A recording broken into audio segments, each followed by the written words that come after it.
Queridos e queridas do Utiliza GeoEduca, meu nome é Marcelo Veríssimo, professor de Geografia de Carmo, Rio de Janeiro, Brasil.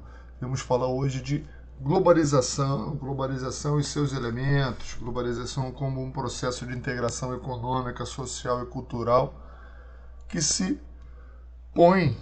expressa no espaço geográfico, fruto das tecnologias de cada tempo.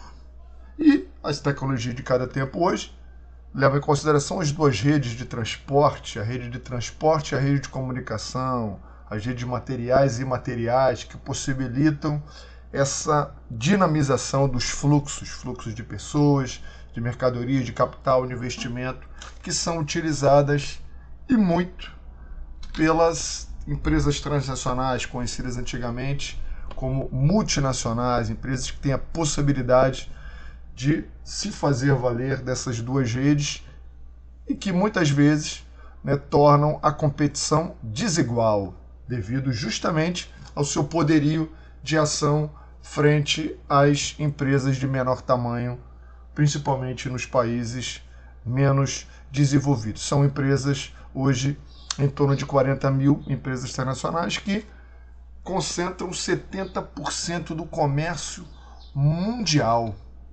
Trazemos um gráfico importante, gráfico é sempre importante. Essa aula estará disponível na descrição do vídeo e é importante para a gente ver a distribuição em grupos de países dentro dessa economia na ordem de trilhões de dólares. O poderio econômico que essas empresas têm, hoje, sem sombra de dúvida, se traduz em poderio político.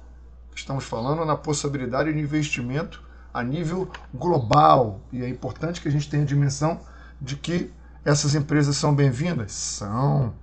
Mas é importante que os países não percam a sua soberania e prezem pela resposta, pelo interesse da sociedade como um todo.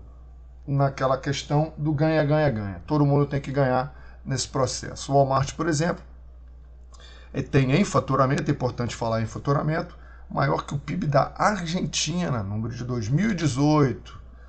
Número de 2019, faturamento na ordem de 33 trilhões de dólares, quase a soma das duas maiores economias do mundo. E aí volto a mais uma vez ressaltar essa questão, que pode ser traduzido e é em poderio político, além do econômico. Em faturamento, 2019, 2,1 trilhões, maior que o PIB do Brasil.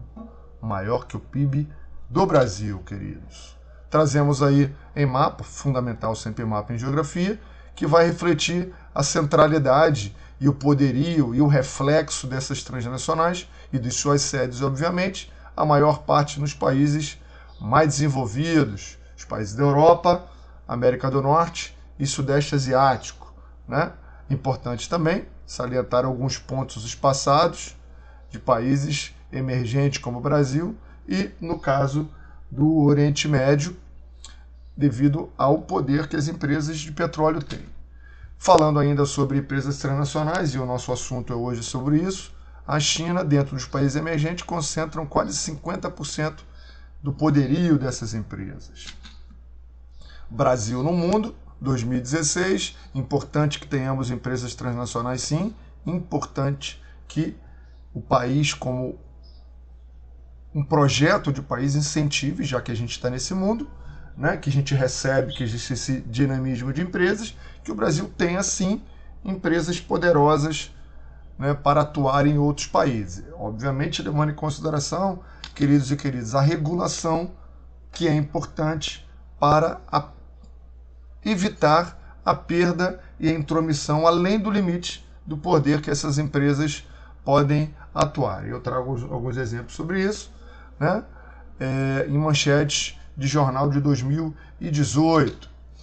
Falando ainda de capitalismo flexível, eu trago o exemplo da Boeing, a fabricação global, levando em consideração, obviamente, de um produto de alto valor agregado que será refletido nos países envolvidos nesse processo.